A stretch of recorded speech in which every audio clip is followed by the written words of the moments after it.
Disconnect the battery first. You're messing with the alternator.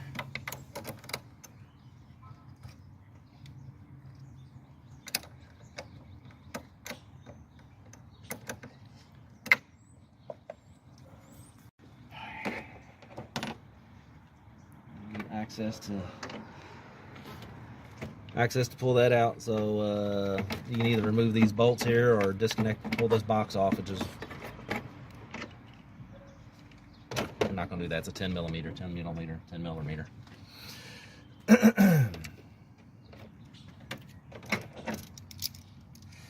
That's a 14 millimeter right in there, and that's gotta be loosened.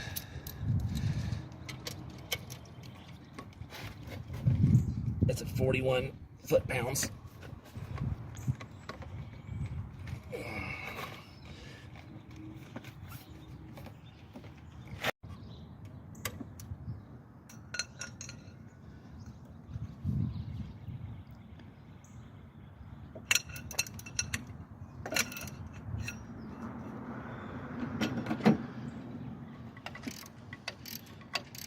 .41 is tight.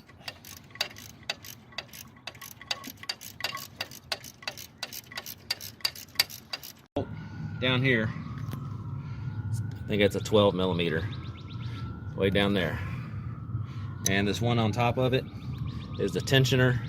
It's also a 12, but kind of need a wobble to get in that.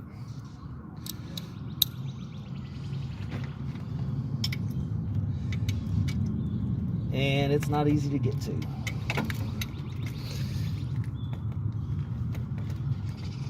It should be at 13 newton meters, should be.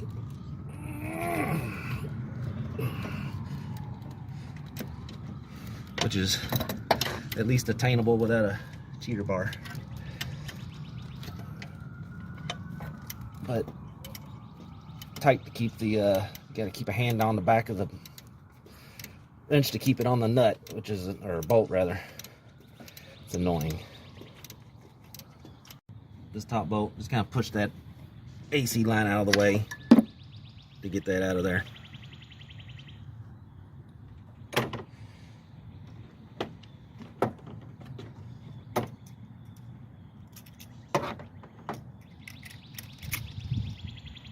Try 12. See if I can reach that. Yeah, straight. Got it in reverse here. See if we can loosen up that tension. See how it's loosened the tension on that belt. So now we can pop that belt off, get that bolt out the rest of the way, and then pull that booger out. Of course, goes without saying, need to pop this cap off. Pull this little rubber boot back. Squeeze the tab. Disconnect the connector.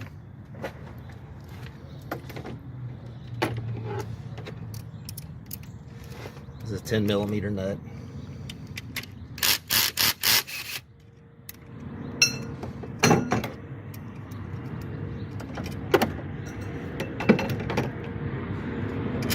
This disconnects from the battery. This disconnects from the voltage regulator.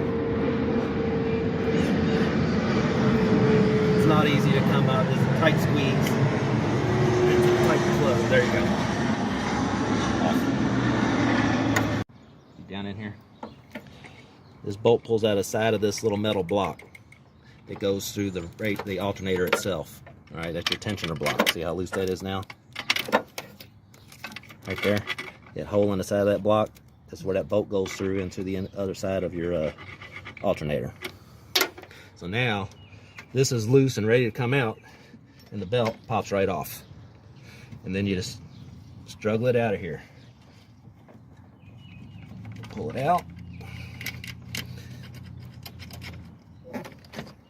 And fit it through the hole. And this is where you just have to be imaginative. Use your own Tetris skills or something. There you go. Ta-da.